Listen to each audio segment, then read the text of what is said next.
예, 백혜룡 증인께서는 증인석으로 나와 주시면 질의가 계속 번갈아 되더라도 거기서 계시면서 답변을 해주시면 좋을 것 같습니다. 예, 구로울의 윤건영입니다.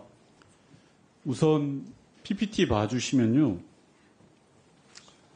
김찬수 서장의 입장이 변합니다.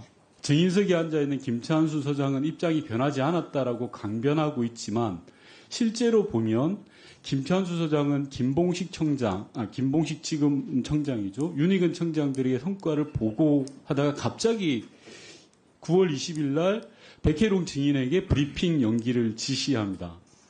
다음 PPT 한번 봐주시면요. 앞서 여러 의원님께서도 보여주신 내용인데 김봉식 증인도 대단히 수고 많다, 잘했다, 잘 마무리해라. 윤희근 증인도 잘했다, 훌륭하다, 세심하게 챙겨라 라고 이야기합니다. 김찬수 증인에게 묻겠습니다. 윤희근 청장 등에게 보고한 건 일종의 자랑하려고, 수사 성과를 자랑하려고 보고하신 거 맞죠? 그것도 일부 있습니다. 일부 있는 게 아니라 그게 전부겠죠? 아닙니다. 당시에. 잠깐 제가 질의를 할게요. 네, 그렇습니다. 예. 자랑하려고 보고했을 때는 백혜룡 증인을 포함한 수사팀이 잘했다. 마약 수사 잘했으니까 이걸 봐주세요라고 하는 취지가 더 많이 있을 거 아니겠습니까? 그게 상식적이죠. 네, 그렇습니다. 갑자기 본청장이 경찰청장한테까지 수사 결과를 보고하는 이유는 다른 게 없습니다. 우리 영등포서가 잘했습니다라고 보고를 한 겁니다. 그런데 갑자기 9월 20일 날 백혜룡 증인에게 브리핑을 연기하라고 합니다. 백혜룡 증인에게 묻겠습니다. 브리핑과 관련해서 김찬수 증인과 충분히 논의가 되었던 게 맞죠? 브리핑뿐만 아니고 모든 수사 과정을 경찰서장님과 예, 좋습니다. 그러면 그 이전까지 9월 20일 이전까지 브리핑에 대해서 또는 수사 관련된 내용에 대해서 김찬수 증인이 단 한 번이라도 증인에게, 백혜룡 증인에게 잘못되었다, 아니다라고 한 적이 있습니까? 없습니다. 자, 이러니까 많은 국민들이 의심을 갖는 겁니다. 수사 성과를 자랑하기 위해서 경찰청장에게도 보고하고 직속상관에게도 보고했던 내용을 갑자기 입장이 바뀌는 겁니다. 브리핑 준비까지 부하 직원과 다 맞췄던 거를 하지 말라고 그런 겁니다. 자, 그러면 여기서 누가 거짓말을 하고 있을까요? 백혜룡 증인께 묻겠습니다. 김찬수 증인이 9월 20일 날 용산 이야기를 한 게 맞죠? 분명합니다. 김찬수 증인에게 묻겠습니다. 용산 증인을 했습니까? 안 했습니까? 예, 아니오로 이야기해 주십시오. 아닙니다. 아닙니까? 자, 그럼 두 사람 중에 거짓말을 하시는 분이 있습니다. 거짓말을 한 자가 범인입니다. 맞습니까? 김찬수 증인? 그렇습니다. 자, 좋습니다.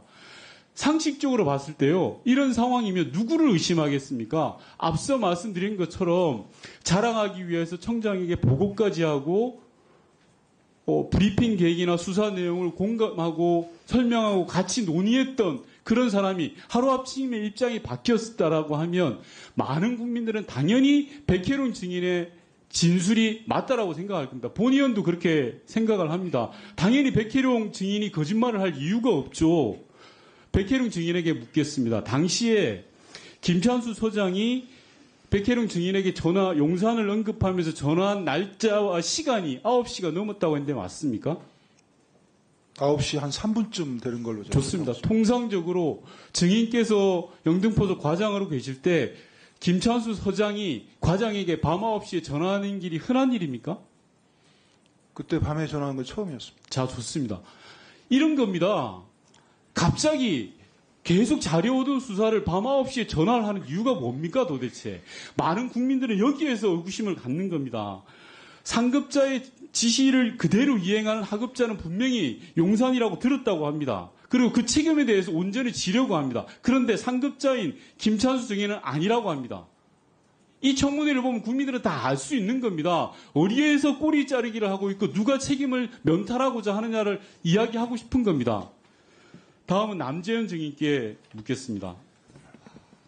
다음 PPT 봐주시면요. 윤석열 대통령이 2022년 10월 20일 날 경찰의 날 기념식에서 자, 마약과의 전쟁을 하자라는 이야기를 하셨습니다. 알고 계시죠? 알고 있습니다. 자, 좋습니다. 남재현 증인께 묻겠는데요. 영등포소 마약 수사와 관련해서 청와대에서 보고받은 적이 있습니까? 다음 PPT 넘겨주시면 국정상황실은 2024년 6월까지 일체의 보고도 받지 않았다라고 답변을 해주셨습니다. 맞습니까? 요구 자료 내용이 정보보고 자료를 정보보고 자료도 정보보고라는 게 다 포괄되는 거죠. 정보보고 자료는 따로 받은 건 없습니다. 예, 그럼 다른 자료는 받은 적이 있습니까? 제 기억으로는 23년 11월 달에 KBS 언론 보도에 대한 진상보고 자료를 받았고요. 그다음에 올해 7월 달에 수사와 관련된 내용을 자, 한 건 정도 받았습니다. 이 다음 PPT를 봐주십시오. 요게 방금 남재현 증인께서 이야기하시는 건데요. 저는 여기서 두 가지를 앞전 PPT 봐주십시오.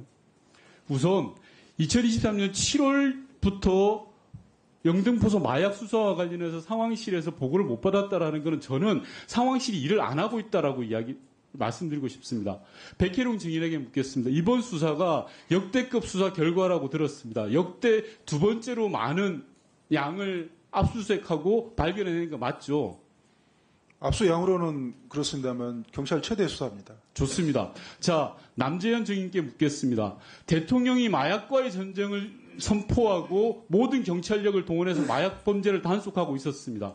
역대 최고의 수사 실적을 올렸는데 국정상황실에서 아무런 보고를 못 받았다. 특히 정보보고도 못 받았다. 이게 말이 됩니까? 국정상황실에서 근무했던 본의원이 생각할 때는 도저히 납득할 수 없는 상황입니다. 그리고 제가 왜 이 자료를 보내드리냐고 하면요. 이 두 자료가, 이 자료와의 다음 PPT 자료가 시차가 있습니다. 처음에 보낸 자료가 이 자료인데요. 제게는 보고를 안 받았다고 했다가 또 예컨대 언론 보도와 관련돼서 내부 보고는 받았다라고 합니다. 이게 말이 됩니까, 남재현 증인? 앞에 요구 자료 내용은 정보보고 자료를 요구를 하셨고요. 뒤에 내용은 보고사항 일체를 얘기했습니다. 정보보고 자료에 대해서는 없다고 말씀드린 겁니다. 자, 남재현 증인 정보 파트에서 오래 일하셨습니까? 아니면 전공 분야가 어디십니까? 저는 정보 파트에서 근무한 경험은 없습니다. 자, 정보보고라는 건 이 모든 걸 다 이야기하는 겁니다. 국정상황실에서 근무를 저보다 오래 하셨는지는 모르겠으나 상황실 치안팀이 정보보고를 받는다는 이런 내용을 포괄하지 않는다는 게 국회 행정안전을 무시하고 위증을 하는 겁니다. 자료 두 개가 틀리잖아요. 하나는 보고를 받았다, 하나는 보고를 받지 못했다. 어떻게 요거- 맞는 겁니까? 요구 자료 주신 내용에 충실하게 답변 드린 겁니다. 발장은 하지 마세요. 정보보고 자료를 달라고 하셔서 정보보고 자료는 없다 말씀드렸고요. 기타 자료 보고 달라고 다 보고 드렸습니다. 그리고 숨김없이 다 자료 제출한 겁니다. 거짓말에 지나가는 초등학생도 없습니다. 통상 정보보고 자료라고 하면 경찰청 정보국에서 생산돼서 보고하는 자료를 말합니다. 정보보고 자료라고 하면 경찰청 정보국이 취합하는 치안 상황 보고까지 포함되어 있습니다. 국정상황 실정한 것을 말씀드리는 겁니다. 실제로 확인하고 이야기하세요. 그 치안사항 보고서에 없었습니다. 없는 게 말이 되냐라고 앞전에 지적했잖아요. 역대 경찰에서 최고의 수사 실적을 올렸는데 그게 보고 내용이 안 들어가 있는 게 문제죠. 그렇다면. 경찰청에서 보고하지 않은 사항을 제가 알 수가 없습니다.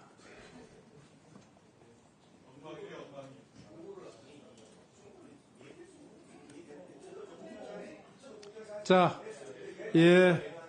자, 또, 김종양 의원님.